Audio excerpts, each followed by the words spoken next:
Prime Time from New York. Here now, Diane Sawyer. Good evening. At one time, the man you're about to meet seemed to own the world. His middle-class upbringing had whetted his appetite for the good life, the very good life, and he got it. Jeff Beck became extraordinarily successful on Wall Street, made millions of dollars, and traveled in elite social circles. He was the stuff legends are made of. The problem is, he invented the legend himself. And eventually, his tangle of longing and lies brought him down.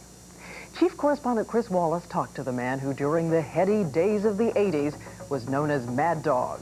I read that you once said you were going through $10,000 bills. Like Ritz crackers? True? No question. Wherever you looked on Wall Street during the roaring 80s, Jeff Beck was at the center of the action. He was in on the biggest deals. He went to the most exclusive parties. And when they divided the spoils after the takeover of the food conglomerate, the Beatrice companies, Beck was there, too. What was your personal fee for that deal? $4.5 million. What's that feel like to get a check for $4.5 million? It feels like walking through a Disney movie. It's total fantasy. The 45-year-old Beck fit the part of a big-time deal maker so well that when they filmed the movie Wall Street, he made a brief appearance, cast as a big-time deal maker. Our firm committed weeks ago 25%. But as remarkable as his real life was, it wasn't enough for Beck, who created a fantasy private life, regaling friends, colleagues, even his wives with stories about being heir to a billion-dollar fortune, and especially about being a Vietnam War hero. Business Week reporter Tony Bianco found the stories frighteningly vivid. He said that he would call in planes that napalmed the positions of the enemy. There were, burning bodies. The jungle was just a charred mass of vegetation. You had a whole detailed story worked up here, didn't you? Sure, I lived it. How real did this story of Jeff Beck, Vietnam hero, how real did that become to you? Just the way a writer of fiction creates a story. He lives his characters. I lived that character. He lived the character until January 22nd, 1990, when the Wall Street Journal exposed his deception in a front-page article. Overnight, the insider became a Wall Street nobody. More than a year later, the people who used to make millions and party through the night with Beck still won't talk about it. It is a sort of parable on the rise and fall of so many on Wall Street in the last decade. Jeff Beck arrived on Wall Street in 1972. Getting a low-level job in one of the investment houses here. But his fantasies were already well developed. Beck dreamed of becoming a millionaire by the age of 30, and he would just about meet that deadline. From the beginning, Beck threw himself into the Wall Street fray, an aggressive pitchman willing to do anything to make a deal. Bing Sung was a colleague on the trading floor.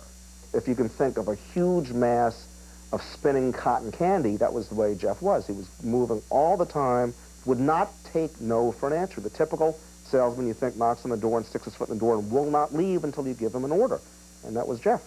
Beck took us back to Wall Street, where in his early days he became known as Mad Dog, because he would growl at his blue-blooded Ivy League colleagues, dismissing them as longer on social connections than business savvy. You say growl at them? Growl, yeah. You mean get in their face and... Yeah. And do what? Bark. Like a dog? Like a dog. And what would you say to him? I basically bark and say, what deal have you brought in? And when Beck pulled off a deal, his behavior was even more outrageous. We're in the money, we're in the money, we got enough, but it takes to go on. And then he did the howling and, What do you mean howling? Ow, ow. Right there? Right there. On Wall Street? But right on the trading desk. While Beck's colleagues were unamused, he won over some of America's top executives with his nonstop stream of ideas and antics. One CEO he charmed was the crusty J. Peter Grace. Beck stunned Grace's staff one time by giving their boss a bear hug. I just ran up because I liked the guy and put my arms around him. Well, there were 15 guys used to saying yes all the time, probably who kissed his ring but never shook his hand, looking for direction. What happened? He hugged me back. From that point on, I had unofficial power. I became his buddy. Through his courtship of CEOs and a keen sense of where money could be made through the buying and selling of companies, Beck was part of some of the 80s biggest deals. The S-Mark takeover of Norton Simon for $965 million. The Beatrice purchase of S-Mark for $2.8 billion. Kohlberg Kravis Roberts' acquisition of Beatrice for $6.2 billion. And later, KKR's leveraged buyout of RJR Nabisco for an all-time record $25 billion. He was a quintessential Rainmaker, yes. Tony Bianco has just written a book about Beck's career called Rainmaker, the Wall Street term for someone who can drum up business. He could make people believe in something way before it existed in reality. And that's the way deals are. Ironically, even though his career was taking off, Beck tried to build himself up even more, making up war stories about Vietnam. He actually served in the National Guard, hinting at links to the CIA, while at the same time playing the role of successful deal man to the hilt. Beck and his third wife, Margot, put $1 million into a Manhattan apartment, then another $1 million into a country estate. Although he was afraid of horses, he even took up riding, buying jumpers that he would name after each big deal. A master of the universe. A great height from which to view the rest of the world. Like Sherman McCoy in Bonfire of the Vanity, Beck says he began to feel invincible. But behind the imposing facade, he was hanging on by his fingernails. Beck was spending heavily to keep up appearances, and when that didn't seem enough, he began telling stories of a great personal fortune, lying even to his wife. How rich did you say you were? It depends on the time. You know, pick a number. 10 million to 5 billion. And who would you tell the story to? You know, just about anybody that would listen. Your wife. That's correct. Why? I mean, why did you not even feel you could be honest with her? Because I couldn't be honest with myself. And to make himself fit in, he had to invent a much grander persona than the real Jeff Beck. You mean the real Jeff Beck wasn't interesting enough? He wasn't important, he wasn't compelling enough to hold his own with these other people. These other people included mega deal maker Henry Kravis and his fashion designer wife, Caroline Rome, the so-called New York couple of the 80s. Beck aspired to be part of their social set, but couldn't restrain his mad dog antics, openly ridiculing what he saw as Rome's social climate. She turned to me and she said, "Oh, I want to be rich and I want to be famous." Beck is far harsher in judging convicted stock speculator Ivan Boesky, who, he says, called him repeatedly for inside information. Beck, who was never involved in any of the Wall Street scandals, tried early on to get reporters to investigate Boesky, which raises a question about Beck's peculiar sense of honesty. Here you are at this very same time telling lies about your past, and you're pointing the finger at Ivan Boesky. Well, yeah, there is an irony to that. My lies about my past hurt people that I was close to and myself. It did not rape or attempt to rape the capital markets of the United States of America. I think there's a difference. By the late 80s, Beck was starting to wear out his welcome on Wall Street and got involved with Hollywood. He became friends with actor Michael Douglas, and they talked about making movies together. In 1988, Douglas took Beck as his date to the Academy Awards. Through Douglas, Beck also met Oliver Stone, a Vietnam veteran who had directed the Oscar-winning movie Platoon. Very quickly, Beck found himself trading war stories with Stone. I winged it with Oliver Stone, the expert on Vietnam. Were you scared of being found out? I mean, I'm just talking... No, not at all. I mean, at that moment, didn't you think, oh, God, this guy's going to see right through me? No. I never thought that for a moment.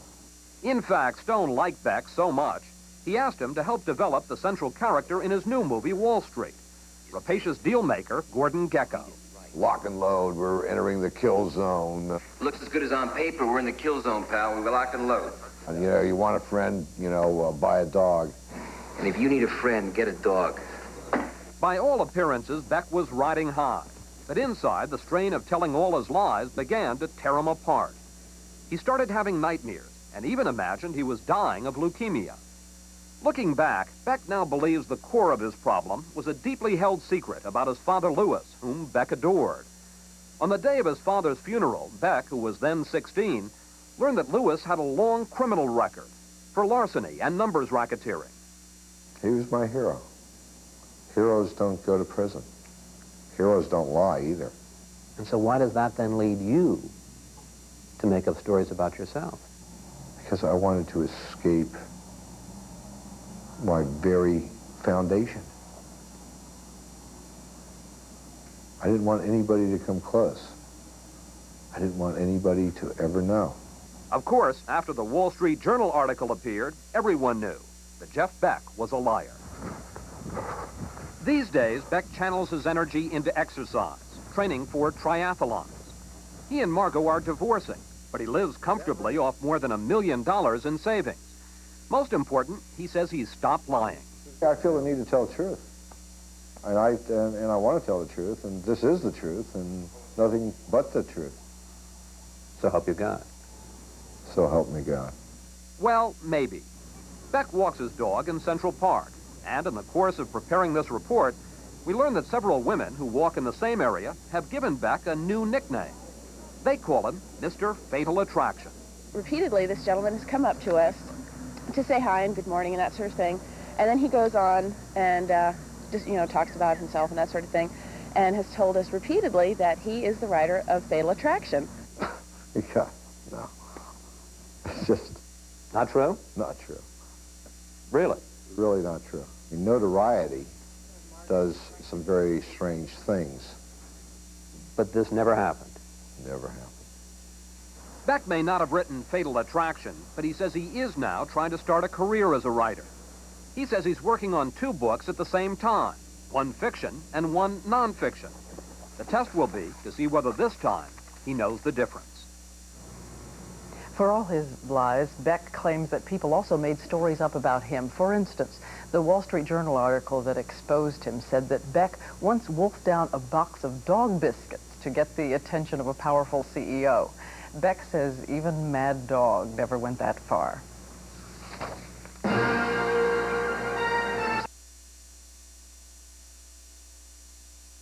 10 years ago, BMW started a driving school in America. Feel the car turn it. Get your sight picture through the windshield. Look around the A-pillar post. While this may seem an unusual venture for a car company, for BMW, it's a natural extension of an inherent belief. The better a car feels to you, the better a car is engineered. That's quite a feeling to be able to go around a corner like that. The better driver you become. A belief that a well-engineered automobile should do more than simply improve the driver's image. And brake. Good, comeback. It should improve nothing less than the driver's ability. And I felt like I had control of the car instead of the car having control of me.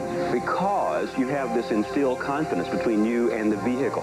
But this car has a real different feel than my car. This car feels like an extension of you. And that, to me, also is the sense of safety and the sense of control. A better driver. The ultimate goal of the ultimate driving machine.